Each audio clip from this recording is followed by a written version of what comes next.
Hey guys, welcome back to Tome Time Tea. This is your host, CT Russell, here with my first attic find video. When I say attic book reviews, I mean older books that I find that either belong to my family or my husband's. Some will be me rereading books as an adult, and others will be me reading them for the first time. Growing up, I heard a lot about the Chronicles of Narnia, but I never actually got the books. The books I'm reading for this review came from the Chronicles of Narnia box set that I found in my husband's family house, an apparent favorite of his brother's. And looking at the box set, you can tell it was pretty well loved as the years have gone on. Yeah, we'll just call it well loved.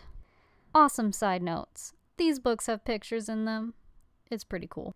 I will do my best to make sure this is a spoiler-free review, even though this is one of those books that is kind of a rite of passage in a lot of ways for young readers. It is possible for someone to miss it. I know I did, until now. Also, at the time of writing this review, I have not read the other books of the series. I would really appreciate it if no one spoiled the rest for me in the comments, guys. Alright? Thanks. Though in the box set, The Lion, the Witch, and the Wardrobe was actually numbered as the second one, I decided to read it first. I ended up doing research on which one to read first because I was confused. After seeing the movie, the title The Lion, the Witch, and the Wardrobe was more familiar to me than The Magician's Nephew. Instead of just listening and reading what the box set told me to, I did my research, which told me I had two possible ways of reading the series: chronological order or publication order. I will leave some links to why I decided to go with publication order for the series. But it did raise my curiosity regarding the reading order for other series. That'll be saved for another video. A short blurb. 4 siblings are evacuated to the English countryside during World War II. They find themselves in a nice enough house. As most people know, they end up transporting themselves to the magical realm of Narnia through a wardrobe, where a lot of things happen. Mostly to the children, because it's not really a character-driven story. I'm going to start off by saying I believe reading these books for the first time as an adult differ greatly from reading it as a child. I don't know how many people bothered with looking at the dedication, but I loved it. I feel like it set the right mood for reading the rest of the book. The writing style reads like someone who is reading a storybook or verbally telling a bedtime story to a child. There's a timelessness that comes from that, a comfortable feeling for the reader. Not to spoil anything, but Edmund is a little dick, okay? And to be honest, I'm not sure if he learned to be not a dick by the end of the story. I'm assuming I will see more character growth in later books, but there really wasn't much in this one, from any of the characters.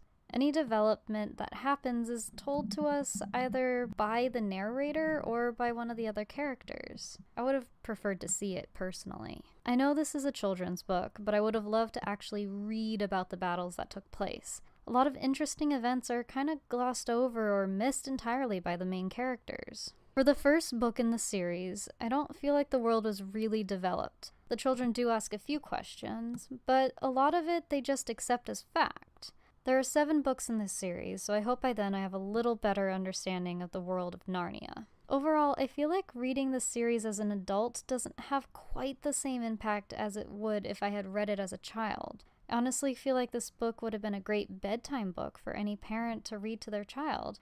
As for someone my age who hasn't read the book before, like I said, doesn't have the same impact. But I know what you all are here for, my tea recommendation. For this one, I suggest combining a couple of different teas: orange blossom black tea and rose black tea. The combination has the same flavors as a traditional Turkish delight, which for anyone who has ever either watched the movie or read the book, you'll know that Turkish delights are kind of a big deal in The Lion, the Witch, and the Wardrobe.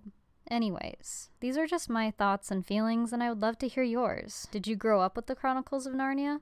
How do you think reading it at different stages of life changes a person's perspective? Do you agree with my decision to read in publication order? Do you agree with my tea recommendation? Let's get a conversation going in the comment section below. Thanks, guys. I'll see you later.